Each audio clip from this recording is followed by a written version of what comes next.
Ever wondered why your parents, teachers, and basically every adult ever told you to cover your mouth when you sneeze? It feels like one of those rules that's just always been there, right? Like look both ways before you cross the street. But believe it or not, this simple act of courtesy has a fascinating history, and it wasn't always common practice. Let us take a trip back in time to uncover how cover your mouth became a golden rule of public health and etiquette. For most of human history, sneezing was just sneezing. People did it out in the open, and nobody really batted an eye.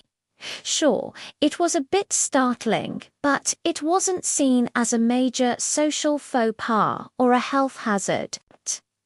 In many ancient cultures, a sneeze was actually considered a good omen, a sign from the gods, or even a way to expel evil spirits. In ancient Greece, a sneeze could be interpreted as divine approval. So, if you sneezed while someone was making a big speech, it might have been seen as the gods giving a thumbs up. Can you imagine? So, when did the tide start to turn? We have to fast forward quite a bit to a time when our understanding of the world began to change dramatically. The real shift happened in the 17th century with the invention of the microscope.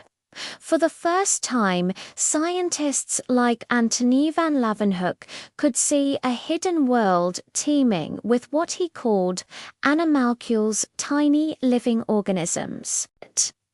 This was the dawn of microbiology, the very beginning of our understanding that invisible things could affect our health. However, connecting these tiny creatures to diseases like the flu or the common cold would still take a couple more centuries.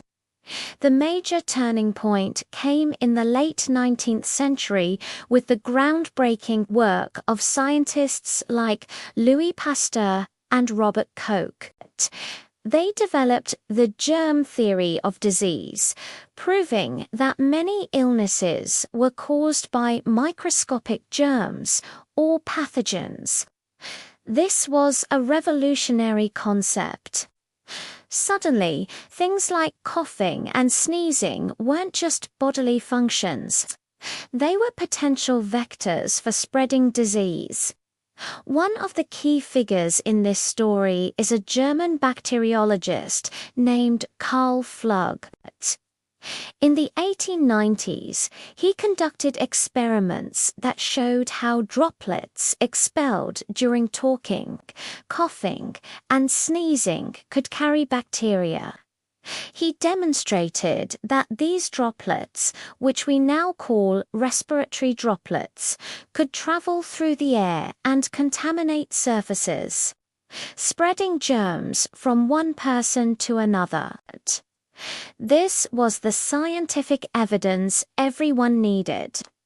The invisible enemy now had a known delivery system. With this new scientific understanding, public health campaigns began to take shape in the early 20th century. One of the most significant events to solidify the importance of covering your mouth was the devastating 1918 influenza pandemic, often called the Spanish flu. This global catastrophe infected about a third of the world's population. Health officials were desperate to slow the spread. They launched massive public awareness campaigns using posters, pamphlets, and even rhymes. You'd see slogans like coughs and sneezes spread diseases plastered everywhere. People were taught to use a handkerchief, and the act of covering a sneeze transformed from a personal choice into a civic duty, a way to protect your community. From that point on, the lesson was passed down from generation to generation. It became a fundamental part of childhood education and social etiquette. Today, we know that a single sneeze can launch tens of thousands of droplets containing viruses and bacteria into the air at speeds of up to 100 miles per hour. Covering your mouth, preferably into your elbow or a tissue, is one of the simplest and most effective ways to prevent the spread of respiratory illnesses. So, the next time you feel that tickle in your nose, remember this incredible journey.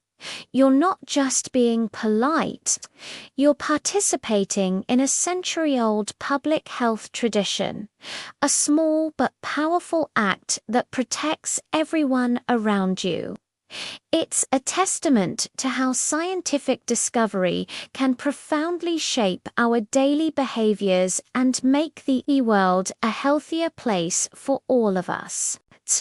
Thanks for joining me on this historical deep dive. If you found this interesting, don't forget to hit that like button. Subscribe for more stories behind our everyday habits and share this video with someone who might appreciate it. Stay curious and stay healthy.